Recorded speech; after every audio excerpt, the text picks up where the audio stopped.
আজকে রাতের জন্য বানানো হচ্ছে চিকেন কাটলেট, বানাচ্ছে বোন। তো দেখা যাক।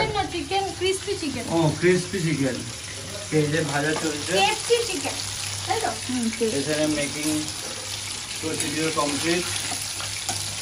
ওয়াও, কিন্তু ভালো গন্ধ আসছে।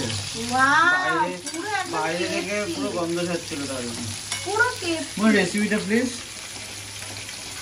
চিকেন, কর্নফ্লাওয়ার, আদা রসুন পেস্ট, নুন, হলুদ, জিরে গুঁড়ো, চাট মশলা গুঁড়ো, আর যা যা মশলা তুই দিতে পারিস সেরকম সব কিছু মিক্স করে আগে ম্যারিনেট করে রেখে দিতে হবে কিছুক্ষণ।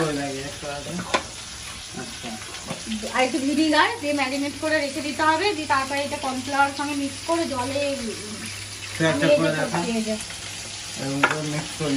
প্রথমে এমনি করে মিক্স করে নিলাম ভালো করে। কর্নফ্লাওয়ার আছে? হ্যাঁ, কর্নফ্লাওয়ার থেকে আর কিছু। তারপরে এবার এটাকে ঝেড়ে নিয়ে এই জলের মধ্যে আবার ডুবিয়ে দিলাম। প্লেন জল? হ্যাঁ, প্লেন জল দিয়ে আবার এটাকে এমনি করে দিলাম।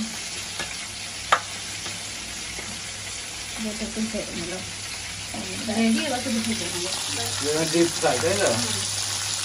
বাহ, হয়ে যাবে crispy chicken. KFC chicken, KFC না ক্রিসপি? KFC chicken. ও কেএফসি, মানে ক্রিসপি নামটা ক্রিসপি চিকেন, বাট কেএফসি তে এই একটা কি চিকেনই হয় উঠেছে না? একটা না, কেএফসি চিকেন।